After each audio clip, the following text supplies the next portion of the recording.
irmãos, graças a Deus, Senhor Jesus.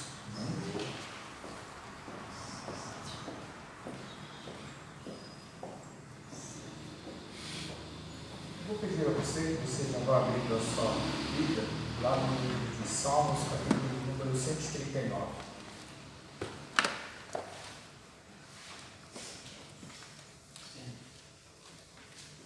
Salmos número 139.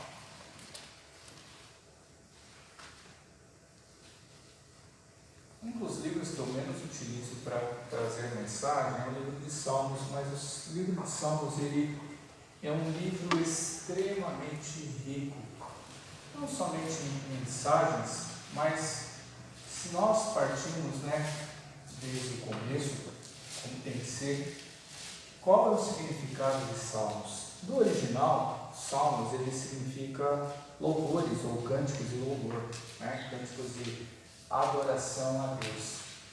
E muitas vezes pensamos que os salmos são somente salmos de súplica, mas os salmos eles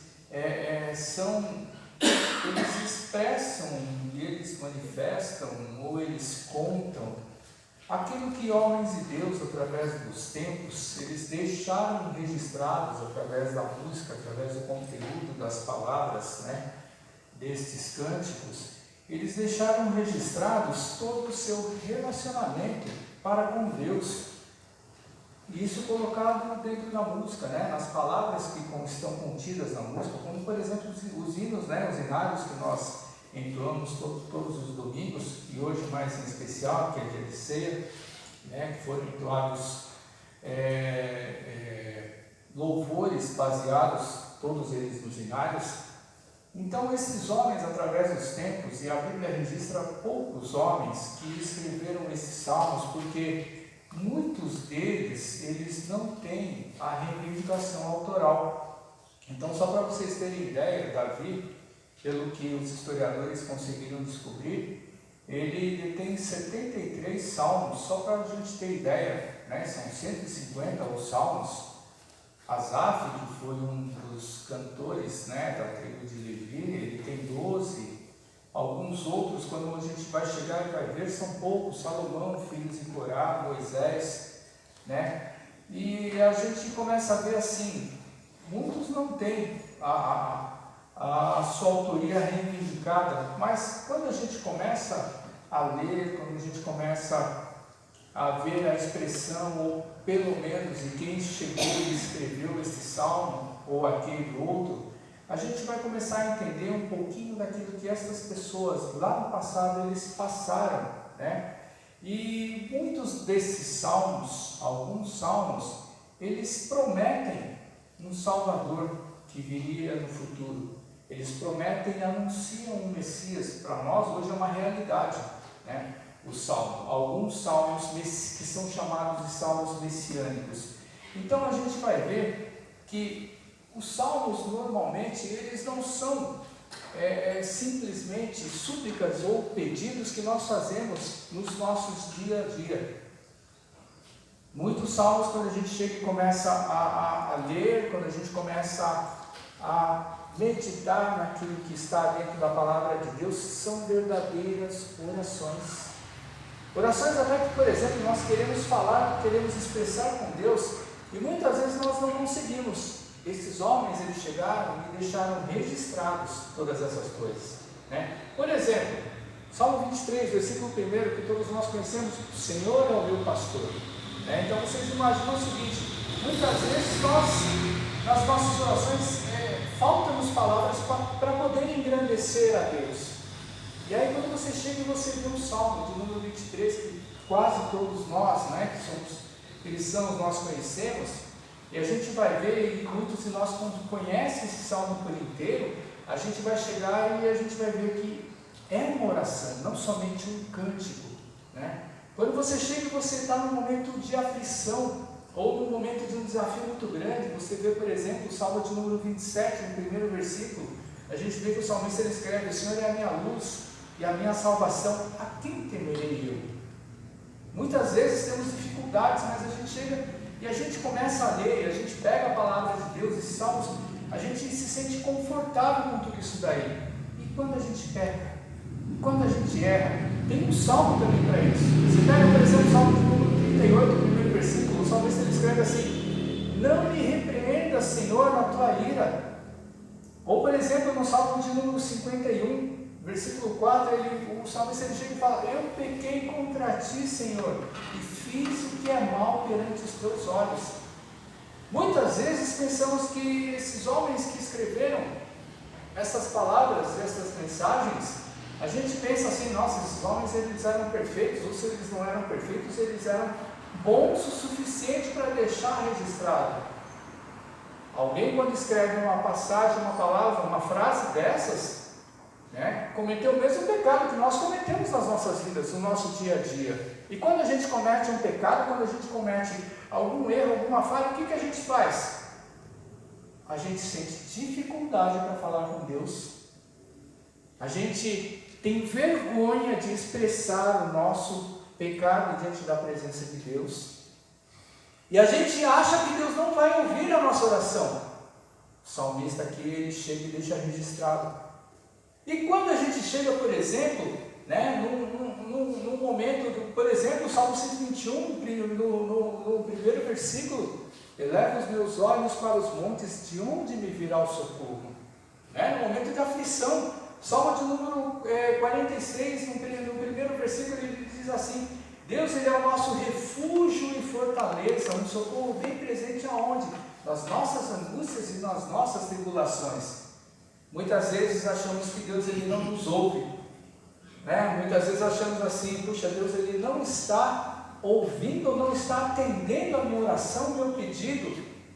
E a gente pensa assim que ou estamos com um pecado muito grande, ou porque Deus ele não está se importando com a gente, ou porque Deus ele tem coisas muito mais importantes para fazer do que ouvir as nossas orações. O salmista lá também, ele registra lá no Salmo de número 54, versículo 2, ele fala assim: escuta, ó Deus, a minha oração, dá ouvidos às palavras da minha boca. Então vocês reparem assim, coisas que muitas vezes nós pensamos, nós sentimos e nós vivemos no nosso dia a dia. A gente pensa assim: alguma coisa eu tenho contra Deus, alguma coisa Deus ele tem para pesar a mão comigo. Mas Deus, dentro da sua soberania, Deus ele dentro do seu conhecimento todo que ele tem para as nossas vidas, se ele não nos responde, é porque de alguma maneira ele está agindo na nossa vida. De alguma maneira ele está fazendo alguma coisa conosco. Então, quando a gente chega e pega um capítulo de Salmos, para a gente chegar e ler, irmãos, presta bastante atenção quando você lê. Porque muitas vezes, quando nós lemos o Salmo 23, por exemplo, o Salmo 91 que nós conhecemos, muitas vezes nós, por conhecermos bem alguns salmos, a gente chega e pensa assim, fica uma coisa tão mecânica na nossa vida, que a gente não para refletir. A gente não para, porque a gente conhece todas as palavras, algumas de alguns salmos. E muitas vezes a coisa ela entra tão mecânica dentro da vida da gente, que nós muitas vezes não nos apercebemos que Deus está querendo tratar com a vida da gente. Deus ele nunca chegou, por exemplo, na sua vida, ele nunca te despertou para você chegar e abrir um determinado salmo. Não aquele que você chega e você faz, naquela caixinha de promessa que você chega e pega lá: eu vou pegar lá um versículo para mim hoje lá e vou ver o que Deus ele quer. Não. Às vezes Deus ele chega e toca no teu coração. Quando você chega e você vai ler o Novo Testamento, por exemplo, muitos escritores do Novo Testamento, eles chegaram e colocaram dentro dos seus ensinamentos, dos seus ensinamentos apostólicos, a gente vai chegar e ver que eles citam muitos salmos. Paulo, por exemplo, ele cita direto em todas as cartas dele. Às vezes você está lendo e você chega e você vê lá: puxa, Paulo está falando desse salmo, deixa eu ver lá o que Deus ele quer dizer.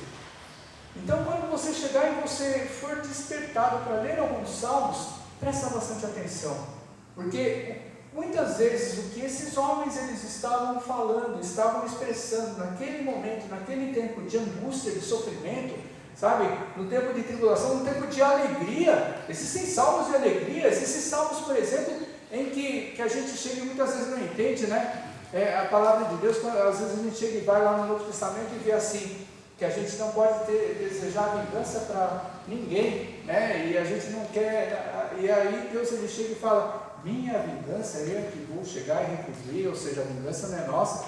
E aí a gente vê que, por exemplo, existem alguns salmos, que são chamados de salmos imprecatórios, aonde o salmista ele pede para Deus agir com vingança.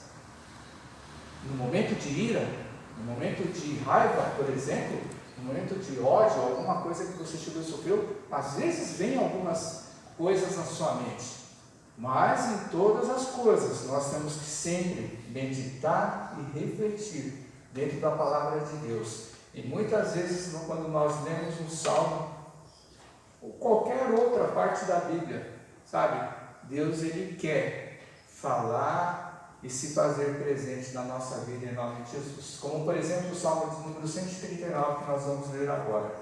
Feche seus olhos, vamos fazer mais uma oração. Senhor da glória, obrigado ao Pai por todas as nossas vidas, pelos nossos amados irmãos que estão aqui presentes, ó Pai. Ó Deus, louvado e engrandecido é o teu santo e maravilhoso nome sobre as nossas vidas, ó Pai. Nesse momento, Senhor, em que nós faremos a leitura da Tua Palavra, pedimos ao Teu Santo Espírito, ó Pai, que venha desde já estar tratando no coração de cada um de nós, falando grandemente, Senhor, com a vida de cada um de nós, para que todos nós fiquemos, ó Deus da glória, cheios da Tua sabedoria, da Tua graça, da Tua glória, ó Pai, para que possamos, ó Deus, enfrentar todas as nossas adversidades lá fora no mundo, ó Pai, e que nesse momento em que é um momento extremamente especial, não somente pela ceia, ó Pai, mas por estarmos aqui na Tua casa, Senhor, e por nós fazermos a leitura da Tua palavra, Senhor, ó Pai, que nós todos possamos estar em adoração e em comunhão grandiosa contigo e com nossos irmãos. Isso é o que nós pedimos e agradecemos em nome de Jesus Cristo, Senhor. Amém. O Salmo de número 139, na minha Bíblia, ele tem como título o Deus onisciente e onipotente. E eu vou ler o Salmo de número 139 em partes, porque ele é um salmo um pouco extenso, ele é de 24 versículos, e que se nós fazermos uma leitura e depois eu for ficar falando de parte a parte, talvez vai fugir do entendimento de cada um de nós.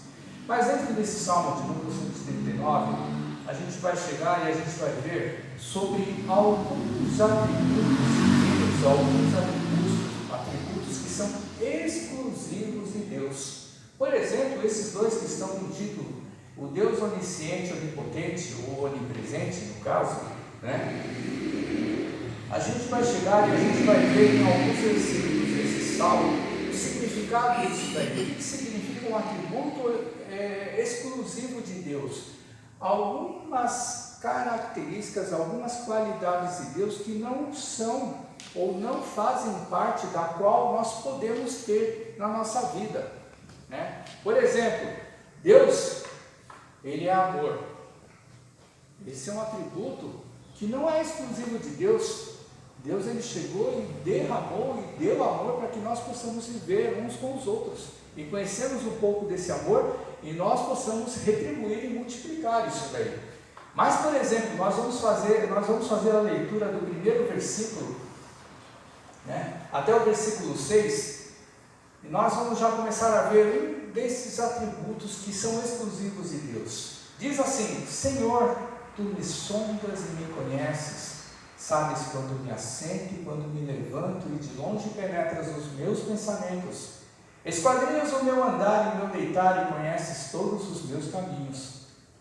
Ainda a palavra não me chegou à língua, e Tu, Senhor, já a conheces toda. Tu me cercas por trás e por diante, sobre mim põe a sua mão. Tal conhecimento é maravilhoso demais para mim, e sobremodo elevado, não posso atingir.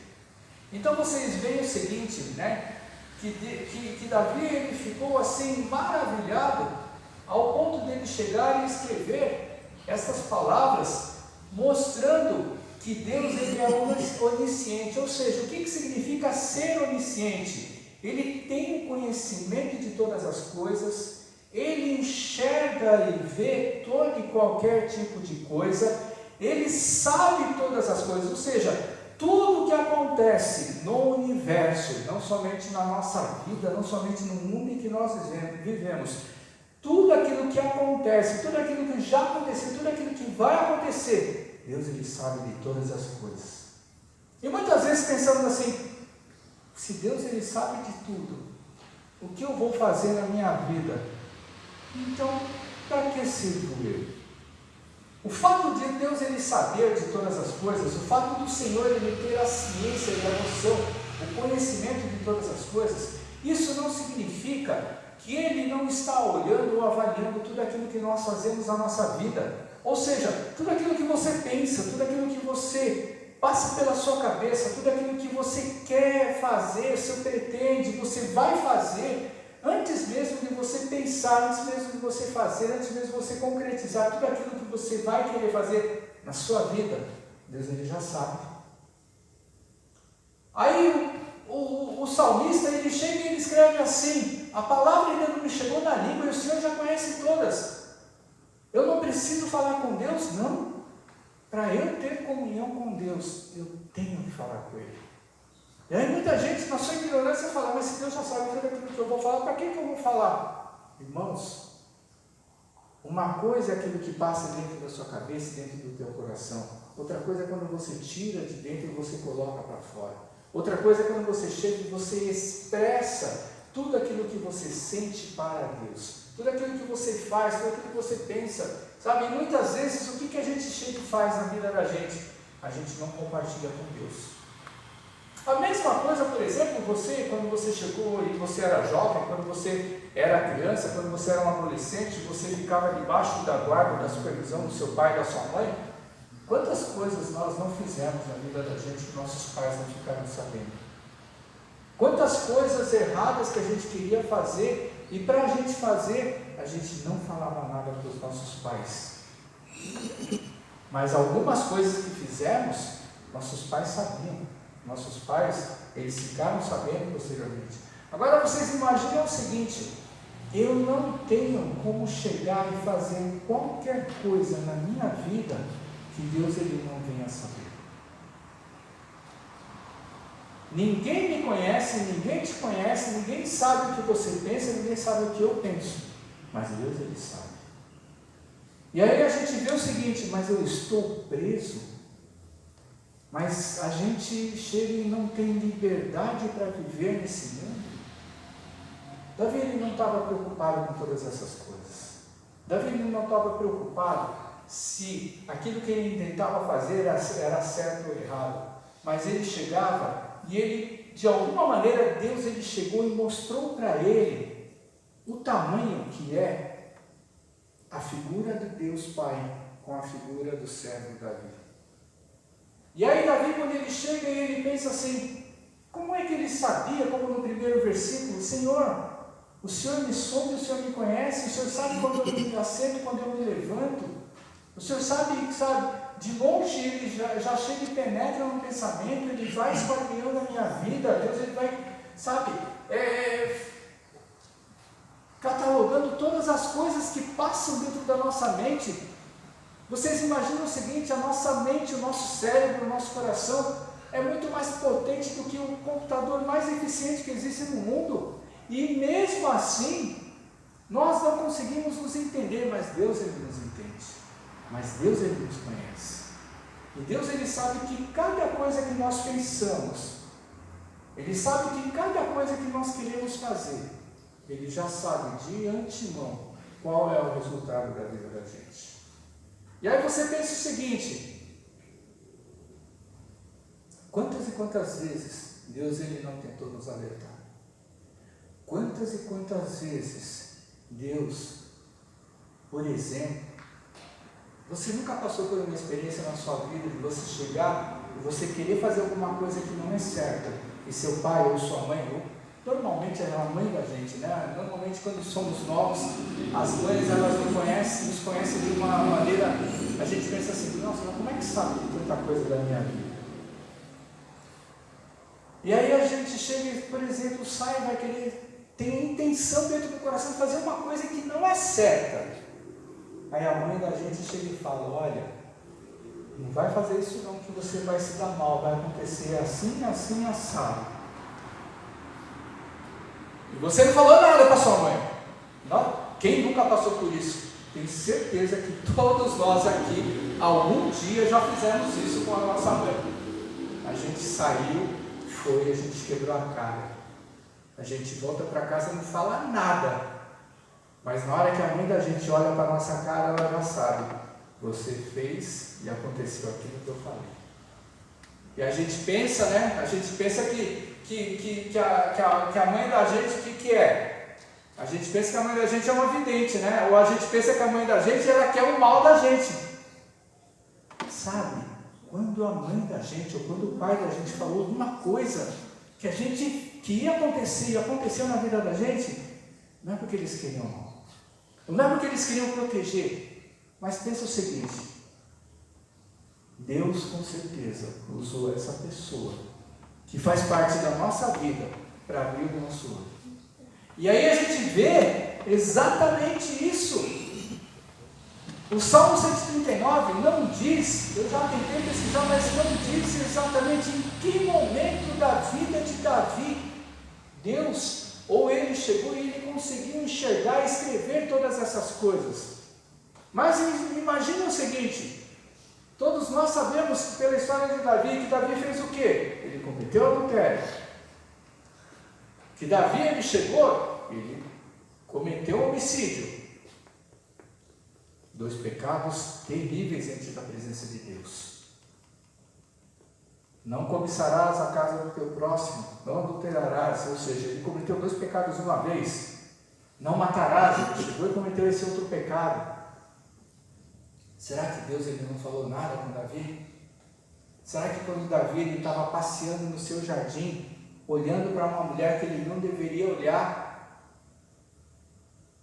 e aí ele chegou e desejou aquela mulher, será que Deus ele não falou nada com a vida dele?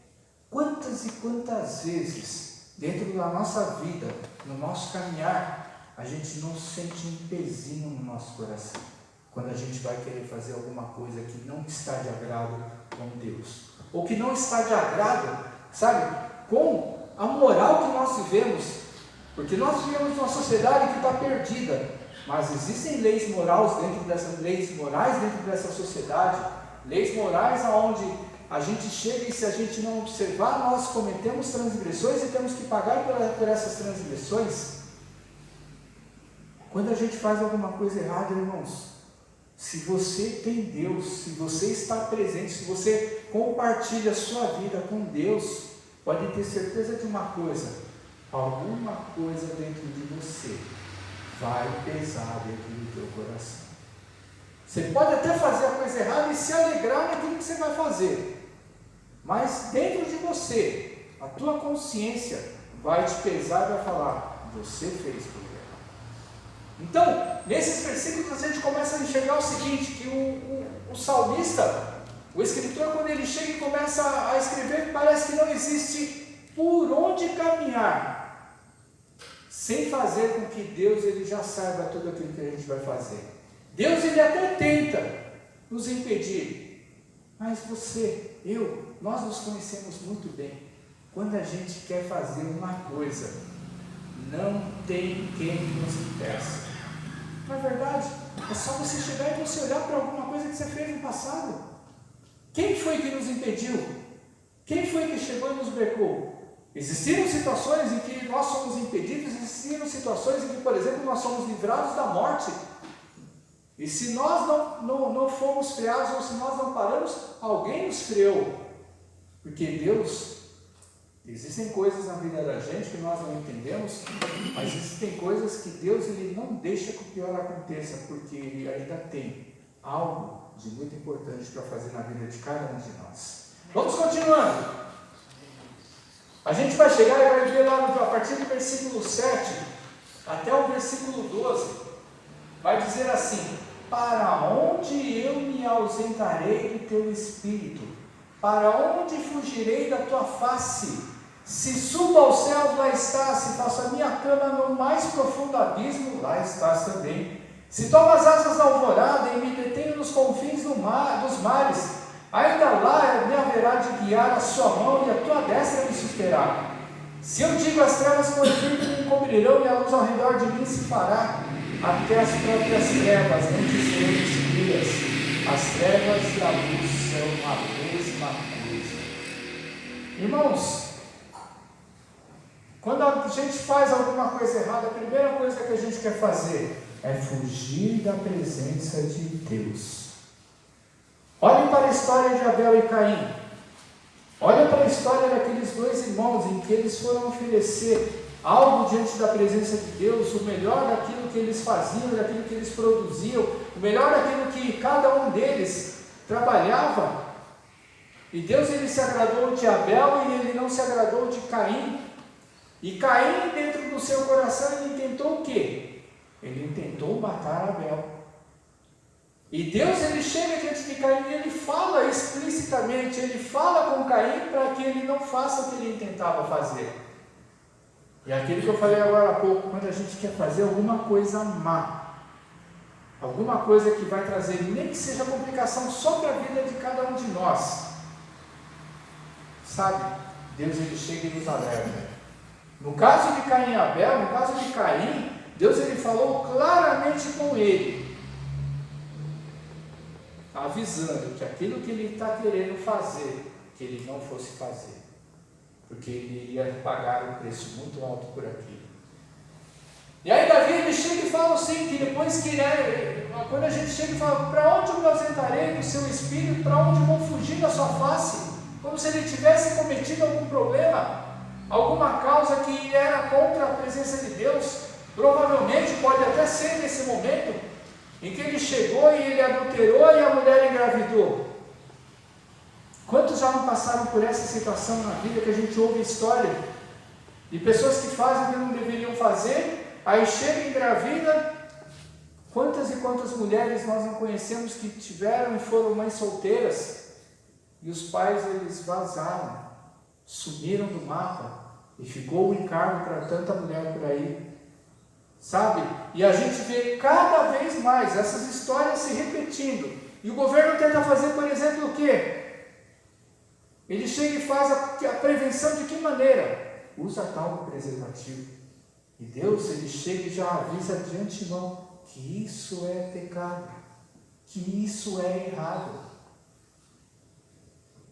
E aí as pessoas, elas não pensam, não imaginam as consequências que vão sofrer esse fardo na vida. Porque a partir do momento em que nós colocamos uma pessoa no mundo, a partir do momento em que nós somos responsáveis em colocar alguém no mundo, pode ter certeza de uma coisa, irmãos, por menos que as pessoas, elas cheguem e não se importem, ela vai dar conta daquilo lá. Todos nós, sabe, querendo e aceitando Deus ou não, todos nós, em algum dia, em algum momento, Deus, ele vai chegar e vai nos julgar de todas as coisas que fizemos na nossa vida. E Davi, quando ele chega e ele faz alguma coisa errada, ele pensa assim, para onde eu vou me esconder? Davi, ele chega e fala assim, se eu for no mais profundo do abismo, lá ele vai estar também. Imagina o seguinte, ninguém sabia do pecado que ele tinha cometido, ninguém sabia que ele tinha mandado matar o homem, o marido lá de Batseba, a não ser o chefe da guarda dele, de confiança que ele tinha, que chegou e botou esse homem lá na frente da batalha sozinho e todo mundo fugiu. Ninguém sabia. Ninguém sabia porque Davi, quando chegou e falou para o seu chefe lá, fala, olha, bota ele lá, bota o Urias lá na frente da batalha sozinho e deixa ele lá sozinho para ele se virar. Davi confiava naquele cara que falou isso daí. E quando ele foi repreendido pelo profeta de Deus, quando ele foi repreendido, sabe, pelo próprio Senhor, esse profeta não sabia que foi o que Davi fez, ou seja, que ele mandou uma pessoa chegar e botar o tal do Urias na frente do campo de batalha. Mas Deus usou um homem para chegar e falar com Davi aquilo que ele tinha feito. Então Davi, ele chega e fala, mas se eu for no mais profundo do abismo, lá o Senhor vai estar também. Davi, ele tem a plena consciência do seguinte, quando ele fala que as trevas e as luzes são a mesma coisa, para Deus não faz diferença nenhuma. Deus, quando Ele quer chegar e nos exortar, Deus, quando Ele quer nos corrigir, Deus, quando Ele quer apontar o dedo para a vida da gente de alguma coisa que a gente fez errado, ou de alguma coisa que a gente não fez que deveria fazer, Deus, Ele não tem problema nenhum de chegar e falar para nós. E aí a gente chega e vê o seguinte, né? A maneira da gente chegar e ver que essa presença constante de Deus, porque Deus, Ele não sabe, Ele não somente vê, Ele não somente tem conhecimento de todas as coisas, mas em qualquer lugar desse universo, em qualquer lugar desse mundo, quando a gente pensa assim, aqui eu vou estar e Deus, Ele não vai me enxergar, irmãos, não existe isso. Não existe isso. A gente chega, por exemplo, dentro da história da Bíblia. Hoje, nos dias de hoje, ainda acontece em alguns casos que não são solucionados, mas dentro da história da Bíblia, por exemplo, Moisés, quando ele foi recolhido por Deus, ninguém nunca descobriu aonde o corpo dele está. Para quê? Para que ele não virasse motivo de adoração ou de idolatria. Quando a gente começa a ver alguns crimes bárbaros, aquilo que eles são chamados de hediondos, e as pessoas elas escondem o corpo de alguma pessoa que foi morta. Em algumas situações a gente vê que a polícia não conseguiu descobrir, mas quem matou sabe. Quem matou sabe. É diferente de uma coisa que aconteceu com Moisés, que Deus, Ele escondeu o corpo de Moisés, que ninguém sabe, até o dia de hoje esse corpo de Moisés ele foi enterrado, mas Deus, Ele sabe. Outra coisa é quando alguém faz e que a polícia não descobre, mas Deus, Ele sabe, e a pessoa que cometeu o crime também sabe. E aí a gente vê que essa presença de Deus em todos os lugares, a gente pensa assim, você já aconteceu alguma vez, quando você chega e você está fazendo alguma coisa, ou você já fez alguma coisa errada, e você começa a olhar para trás, você começa a olhar para um lado, você começa a olhar para cá, para lá, e você pensa assim, que parece que tem alguém que está te seguindo, parece que assim, você olha para tudo quanto é lado e você não vê ninguém, mas você tem a impressão de que alguém está te seguindo, e você pensa, é coisa da minha cabeça. Não é, irmãos. É esse olho de Deus, é esse olho do Senhor que está presente em todas as coisas. Aí você pensa o seguinte, por que Deus Ele está te vigiando? Porque Ele te ama. Porque Deus Ele chega e está querendo te repreender e Ele não te dá liberdade para você faz o que você quer fazer, para que Ele não te dá liberdade para você ser o que você quer ser.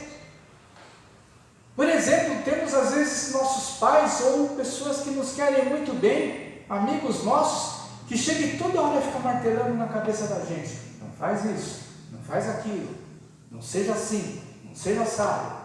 E aí você chega dentro de você e você se enche e fala, esse fulano, essa fulana, meu pai ou minha mãe, eles me sufocam. A gente não pensa muitas vezes nisso aí, mas irmãos, esse sufocar não é querer controlar a vida da gente, mas pessoas nos conhecem exatamente para que a gente não venha fazer alguma coisa errada. Infelizmente, o poder das pessoas, elas não têm o mesmo poder de Deus. Quantas e quantas vezes, nós que já somos pais, a gente chega e fala para o filho, não faz isso, você vai quebrar a cara, quebra a cara e vai. O pai e a mãe vai e cuida, e traz e volta, e trata, e chega e levanta a pessoa, e a pessoa chega, está lá caminhando com suas próprias pernas, cai de novo. É a mesma coisa Deus. A gente pensa que a gente pensa que nós somos donos em nosso próprio nariz, e não somos. A gente tem que chegar e olhar o seguinte, quem te criou? Quem te formou? Quem é aquele que te trouxe a vida? Esse é o nosso próximo momento. Olha só o que Davi ele vai chegar e vai falar aqui. Versículo 13. Depois que ele tem essa consciência da onisciência, depois que ele tem essa consciência da presença de Deus que está em todos os lugares, ele chega e fala assim, pois tu formaste o meu interior, o Senhor me teceu no seio da minha mãe, graças te dou, visto que por modo assombrosamente maravilhoso me formasse. As tuas obras são admiráveis, a minha alma sabe muito bem, os meus ossos não te foram cobertos, quando no oculto eu fui formado e entretecido como nas profundezas da terra. Os teus olhos me viram a substância ainda informe, no teu livro foram escritos todos os meus dias, cada um deles, escrito e determinado quando nenhum deles havia ainda. Que preciosos para mim, ó Deus, são os teus pensamentos. E como é grande a soma deles, se eu contasse, excedem os grãos de areia, contaria, sem jamais chegar ao fim. Irmãos, quando a gente se rende à presença e à onisciência de Deus, quando a gente começa a enxergar que não existe caminho para onde a gente possa seguir, Davi, ele chega e ele vai e olha, começa a olhar a grandeza de Deus. Não tem coisa mais maravilhosa quando você chega e você começa a pensar o seguinte: de que maneira você vê ao outro? De que maneira você foi formado? Toda vez que a gente chega e a gente vê uma criança desde a época do seu nascimento, isso daí a ciência ela é fantástica, e ela chega muitas vezes e ela tem como chegar e mostrar desde o momento em que tem a fecundação, desde o momento em que aquele ser que começa a ficar vivo dentro do ventre da mãe, a gente começa a ficar maravilhado. Como que uma coisinha que não tem forma nenhuma, ela começa a ter olho, ela começa a ter braço, começa a aparecer a mão, começa a aparecer a perna, o pezinho, começa a ter um corpo sendo formado dentro da mãe. E dentro da nossa cabeça, nós não conseguimos, não tem quem consiga. E é exatamente isso que Davi está falando aqui. Dentro da nossa cabeça, não tem como a gente conseguir compreender como é que dentro da mãe que está grávida, a gente não consegue entender como se forma um ser vivo que nós somos hoje, por exemplo. Vocês imaginam o seguinte: quando Jesus ele chega e vai falar com Nicodemos, ele chega e fala assim: necessário é nascer de novo. E o fariseu ele chega e fala: como que eu vou chegar e eu vou entrar novamente dentro da barriga da minha mãe? E aí a gente pensa o seguinte: se nós formos olhar, irmãos, não tem como duvidar da mão de Deus. Porque imagina assim, nós aqui somos perfeitos. Agora, e quem nasce imperfeito? E quem nasce sem cérebro? E quem nasce com um defeito? E quem nasce como a gente algumas vezes ouve falar daquelas pessoas que são consideradas e chamadas de aberração, que eu acho uma palavra muito feia. Mas, sabe, existem algumas entidades que tratam e cuidam dessas pessoas que são consideradas aberrações, né? Mas e quem nasce totalmente deformado? E a gente também não entende isso. Se a gente não entende como é que a gente é formado, e aí muitos simplistas chegam e falam: homem e mulher vai gerar homem e mulher, nunca vai gerar um cachorro, um gato, nunca vai gerar um outro tipo de animal, só tem como gerar. Isso é uma ideia muito simplista. Porque para quem é pai, para quem é mãe, ou para quem chega, está sendo pai ou está sendo mãe, irmãos, quem já passou por isso, tem a maior aflição do mundo durante esses 9 meses em saber se a criança ela vai nascer perfeita. Hoje existem os ultrassons que chegam e dizem, quase que com completa certeza, de que maneira vai nascer essa criança. Se ela vai nascer perfeita. A certeza realmente é só depois que ela nasce. Mas irmãos, quem é pai, quem é mãe, se lembrar dos 9 meses de gravidez, vai lembrar que a maior aflição que um pai ou uma mãe pode ter é se esse filho ou essa filha vai nascer perfeito. Em primeiro lugar, em segundo lugar, é se realmente vai nascer. Porque existe um outro temor de que nesses 9 meses a criança possa falecer. Nós não temos o controle de absolutamente nada nessa vida. Qualquer coisa que acontece é somente pela mão de Deus. Então Davi, quando ele chega e fala que Deus ele o conhecia desde o momento em que ele foi gerado, ou melhor, antes dele ser gerado, Davi ele chega e fala: o Senhor já sabe todos os meus dias.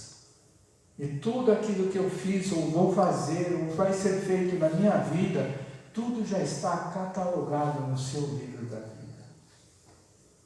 Tudo aquilo que a gente faz na vida, irmãos, de certo ou errado, já está escrito no livro de Deus.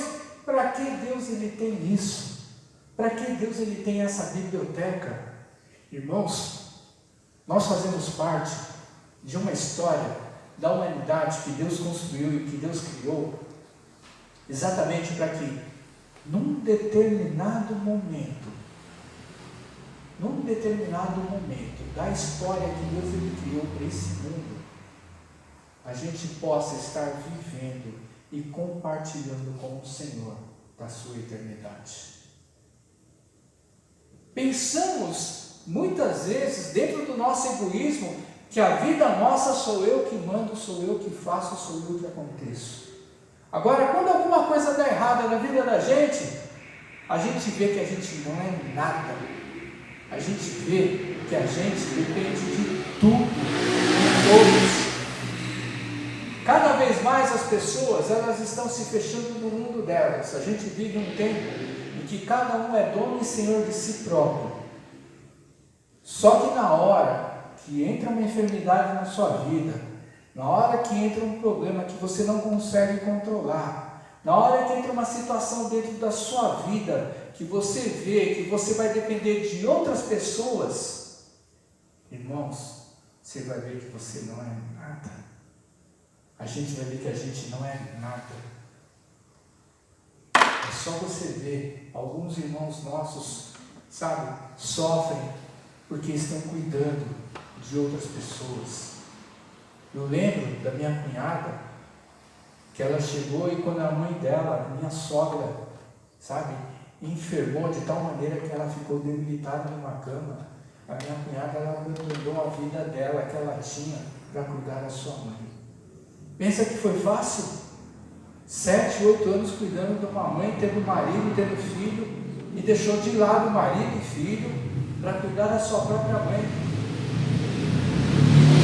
E a gente que não vive nessa vida, e a gente que não está na pele dessa pessoa, nós temos uma outra percepção de mundo, nós temos uma outra percepção de vida.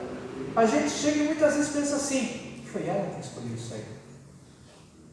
Mas se você está na pele dessa pessoa, você vai ver o amor, o carinho, o comprometimento, e você vê a retribuição dessa pessoa para com aquela que cuidou e criou a vida inteira. E aí dói no coração da gente, irmãos, quando a gente ouve falar de filho que maltrata pai e mãe. Dói no coração da gente que a gente ouve falar, sabe, de idosos, de pais que são largados e jogados de lado e os filhos não estão nem aí. Quantos e quantos, sabe, foram criados, cuidados, e aí ninguém sabe o que acontece quando a pessoa chega e pega lá a sua maioridade ou a sua independência, some da vida, não quer mais nem saber do seu pai e da sua mãe. Irmãos, tudo na vida da gente nós vamos dar conta. Tudo. Até da coisa mais insignificante que você possa pensar. Até da coisa menor que você chega e fala: isso aí não é nada. Quando Davi ele chega e fala que todos os meus dias estão escritos no teu livro, tudo aquilo que eu vou fazer, Davi ele não está falando só das coisas boas. Ele não está falando das vitórias que ele chegou, ele teve na batalha por amor do seu povo. Davi não perdeu uma guerra. Aliás, a única guerra que ele perdeu A única batalha que ele perdeu na vida dele foi não ter a sua família do seu lado. Por culpa de quem? Dele mesmo. Ele venceu todas as batalhas pelo seu país. Pelo país que ele foi levantado para ser rei. Pelo país de Deus. Só que nem por isso Deus chegou e não cobrou dele as coisas erradas que ele fez dentro da sua casa, dentro da sua família, porque ele teve a oportunidade de chegar e consertar a sua casa e ele não fez. Então, irmãos, quando a gente chega e pensa assim, eu estou fazendo uma coisa grandiosa para Deus, eu estou fazendo um bem para, para alguém aí, eu estou fazendo um bem para uma outra pessoa, que eu estou chegando e abdicando da minha vida para chegar e abençoar essa outra pessoa. Se eu e você, dentro da nossa responsabilidade que nós temos em vida, se você tem filhos, você tem responsabilidade com os seus filhos. Se você tem pais e mães vivos, você tem responsabilidade pelos seus pais e mães vivos. Nós, todos nós, quando eu falo vocês, eu estou me incluindo nesse meio. E quantas pessoas a gente não vê que abandonam a casa de pai e mãe, que chegam e não abandonam uma esposa, que chegam e não abandonam a esposa, que chegam e abandonam um filho, que chegam e desertam. A lei desse mundo, a lei do país, ela é branda em muitas coisas, irmãos, mas a lei de Deus, não. Jesus, ele chega e fala algumas coisas para aquelas pessoas às que ele chegou, e ele pregou e ele ensinou o reino de Deus, e falando o seguinte, por exemplo, que eu me lembro da questão do adultério. A pessoa comete o pecado de adultério quando ele vai para os finalmente. Jesus, ele chega e fala que na lei de Deus que ele veio chegar e trazer da graça do Senhor, ele fala que se você olhar com olhos e desejo, com uma outra intenção para uma outra pessoa, homem ou mulher, você já pecou diante da presença de Deus. E muita gente pensa que Jesus, ele veio para trazer uma lei mais branda do que a do passado, do que a do Antigo Testamento.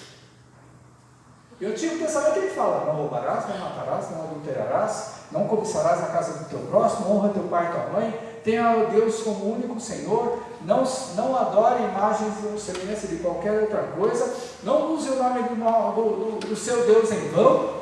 As pessoas pensavam que as leis eram somente essas e achavam que eram muito duras. Aí Jesus, ele chega e fala, olha,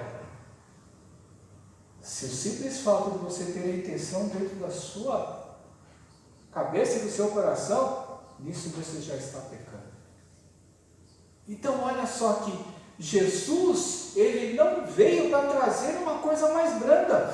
E tem muito crente por aí fora achando que é fácil ser crente. Não é, irmãos.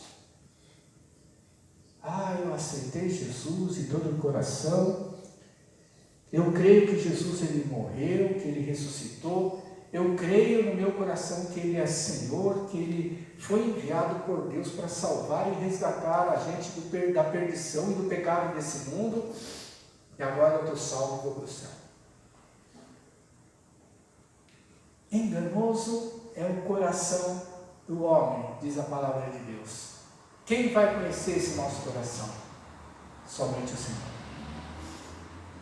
Vai chegar um dia que Jesus, ele volta, e que Deus é a única pessoa que sabe o dia certo e a hora que Jesus vai voltar. Vai chegar esse dia em que o pai vai chegar para falar para o filho, vai lá agora e traz o teu povo para quem você pegou.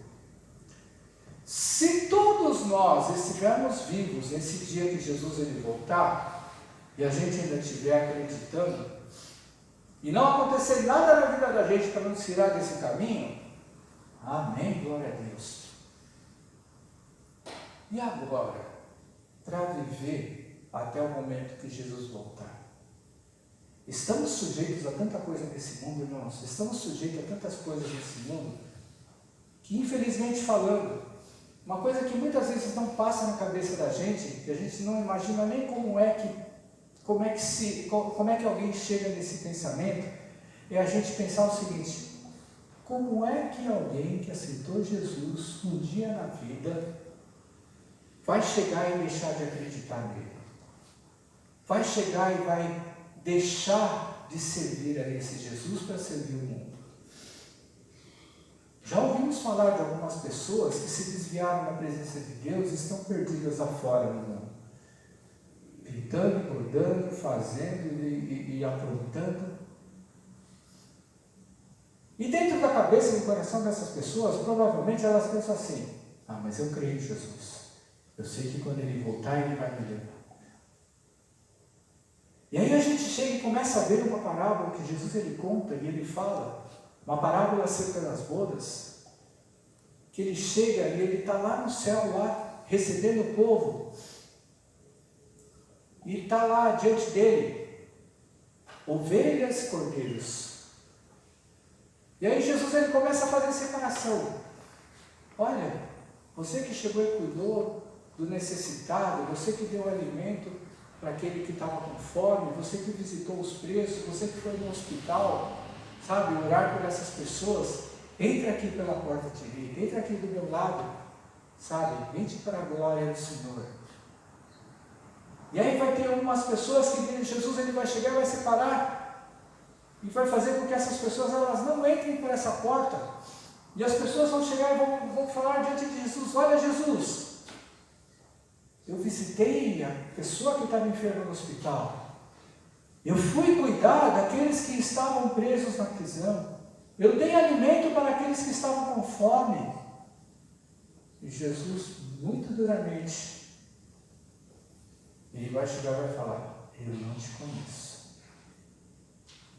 Por isso que eu falo, o nosso coração, ele nos engana até nós mesmos, mas o próprio Senhor, ele nos conhece. E o que nós temos que fazer? Nos apegar cada vez mais nesse Deus. Tem muita gente hoje em dia que está levando Deus à brincadeira. Tem muita gente hoje em dia que está dentro da igreja, mas não está se importando muito com Jesus. Acha que Jesus ele é leve. Acha que Jesus é da boa. Acha que Jesus é da paz. Acha que Jesus, sabe, aquele que vai chegar e vai falar: não, eu te perdoo esse pecado. Vem comigo. Irmãos, a gente não consegue nem conhecer o nosso próprio coração. Como é que a gente pode ter certeza na gente mesmo, se a gente não estiver tentando e se esforçando para seguir a Deus? Para finalizar,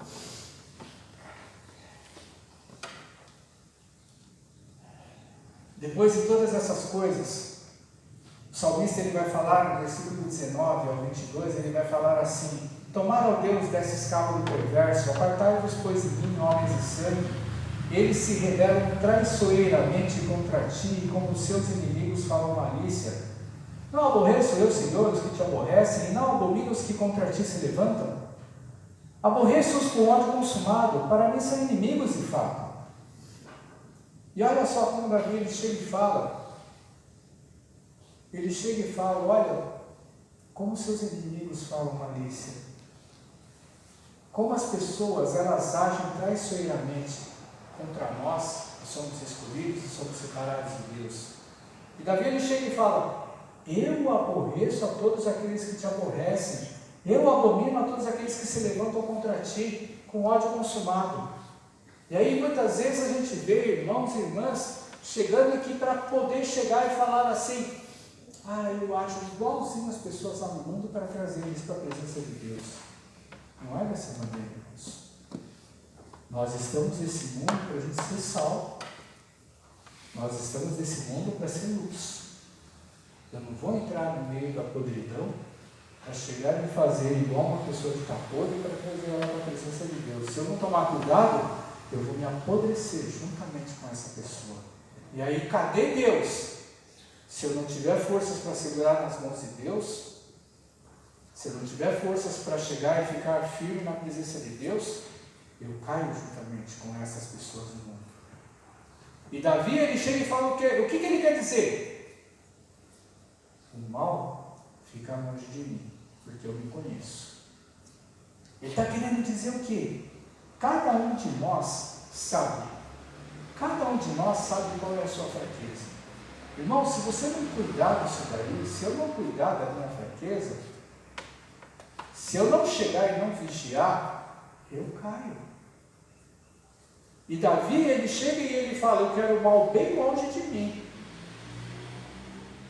Aí a gente vê um monte de gente falando mal de Deus, ou chegando falando que Deus não é Deus, que Deus não é isso, que Deus é esse que deixa a desgraça acontecer no mundo, que Deus é esse que chega e faz com que as pessoas elas percam umas às outras, que Deus é esse que faz com que as pessoas vivam uma miséria, sendo que tudo aquilo que está acontecendo no mundo, nós somos os próprios causadores de todas essas coisas. Aí Davi ele vai chegar e vai falar nos 2 últimos versículos. Aí eu vou falar para você, será que você faria essa pergunta? Sonda-me, ó Deus, e conhece meu coração. Prova-me e conhece os meus pensamentos. Vê se há em mim algum caminho mau e guia-me pelo caminho eterno. A gente, dentro de nós, precisamos escolher qual é o nosso caminho. Dentro de nós temos que ter a certeza do seguinte: que lado nós estamos? Estamos do lado de Deus ou estamos do lado do mundo? Mas é claro que eu estou do lado de Deus. Só que eu falo para você consegue fazer essas duas afirmações e colocar para a mão de Deus? Será que a gente consegue chegar e falar para Deus, Senhor, sonda-me e conhece o meu coração? Porque você está dando liberdade para Deus ele chegar e ele te esquadrinhar. Prova-me e conhece os meus pensamentos. Quem quer ser provado pelas mãos de Deus, irmãos? Sabendo que Deus, quando ele prova, a coisa é para valer. Vê se há em mim algum caminho mau e guia-me pelo caminho eterno. Todos nós sabemos que temos coisas ruins, mas a gente chega e a gente falaria isso para Deus? Só vai falar alguém para Deus isso daí a partir do momento que tem a noção que Ele conhece e sabe de todas as coisas, que Ele está presente em todos os lugares, que Ele chega e sabe exatamente quem nós somos desde o momento da nossa criação, e que Ele sabe como vai acontecer o final da nossa vida, e que Ele sabe se nós estamos do lado de Deus ou não. Então, este salmo, penso eu, é um dos salmos mais maravilhosos que tem dentro desses 150 que existem. Existem muitos que são grandiosos. Salmo 23, 91, 121, Salmo 1, todos eles. Mas esse daqui, Davi, ele começa a enxergar qual é o tamanho de Deus. Coisa que muitas vezes nós não conseguimos enxergar, nós não temos nem noção. A gente chega e fala, eu não tenho noção do tamanho de Deus. A gente tem que ter um parâmetro dentro de nós, onde a gente começa a enxergar alguma coisa para a gente chegar e falar, não, realmente, Deus, Ele é Deus na nossa vida. Amém?